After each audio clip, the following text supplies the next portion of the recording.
সামনে দুজন লোক দেখা যাচ্ছে, চলো রাসেল নামাজের দাঁতটা দিয়ে আসি। তাহলে চলো ভাই। আসসালামু আলাইকুম। ওয়ালাইকুম আসসালাম। কেমন আছেন আপনারা? ভালো, আপনি কেমন আছেন? এই তো আলহামদুলিল্লাহ। আপনারা এখানে কি করতেছেন? বইসে রয়েছি। বসে আছেন, নামাজের সময় গেল গা। আজকের জুম্মার নামাজ ছিল, আপনারা নামাজ পড়লেন না, এটা হইলো? না, তাইলে নামাজ পড়লেন না, আপনারা যে এখানে বসে আছেন, যে আবার বলতেছেন ভালো আছি, ভালো রাখার মালিক কে? আল্লাহ না? ও, তাহলে যে আল্লাহ যদি ভালো রাখার মালিক হয়, তাহলে আল্লাহকে খুশি করার জন্য কিছু করতে হবে না আমাদের? জি। তাহলে নামাজ হচ্ছে 5 ওয়াক্ত, এটা আপনার আমার জন্য ফরজ। তাহলে আপনি কেন নামাজে যান না? আপনার তো যাওয়া উচিত। আমার জন্য যেটা ফরজ, আপনার জন্য সেটাই ফরজ। আলাদা তো করে দেন না আল্লাহ।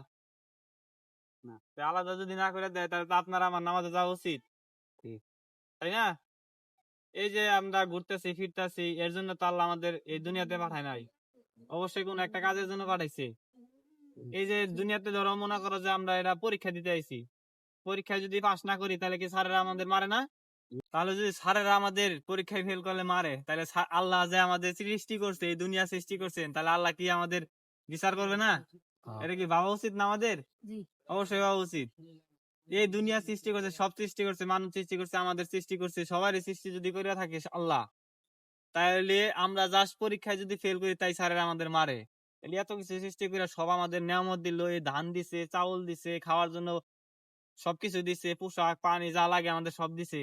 তারপরেও আমরা কি আল্লাহর দেওয়া জাস্ট 5 ওয়াক্ত নামাজ ফরজটা পড়ি না, তাও হই না। তাহলে নামাজ তো পড়া ফরজ, এটা যদি তোমরা না জানো তাহলে জানে নিতে হবে।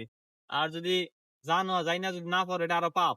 তাহলে ভাই শুনো, এই যে আমরা এই যে ঘুরি ফিরি খাই দাই, এইভাবে কিন্তু আমাদের কথা না, চলার কথা না এইভাবে। কিন্তু আমাদের কোন ভাবে চলার কথা এটা আমরা জানি না।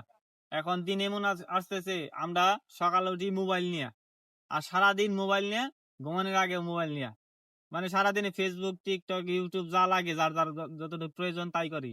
কিন্তু আসলে এগুলার জন্য আঙ্গর দুনিয়াতে পাঠায় না। পাঠাই নাই। তা আল্লাহ যদি এর জন্য যদি পাঠাইতো, তাহলে কেউ খাওয়ার জন্য দৌড় পারতো না, কাজের জন্য দৌড় পারতো না, সারাদিন শুধু ওই ফেসবুক আর টিকটক চালাইতো। এই দেখো, এই যে এখন দেখতেছি যে কিছু কিছু লোক আছে যে খালি শুধু জুম্মার নামাজ পড়ে, ওই 2 রাকাত ফরজ নামাজ পড়েই সেই হাওয়া, কোন খোঁজ খবর পাওয়া যায় না। এই খোঁজ খবর পাওয়া না যাওয়ার কারণ ওই একটা, ওই যে মোবাইল। মোবাইল একটা হুন্ডা থাকলে হুন্ডা এনা নিয়ে উড়াল পারে। তার লাভ কি ভাই? যে এই যে উড়াল পারতাছে যতই, ধর 50 বছর 60 বছর 70 বছর উড়াল পারা, তারপরে মরতে হবো না? মরণ কিসের জন্য?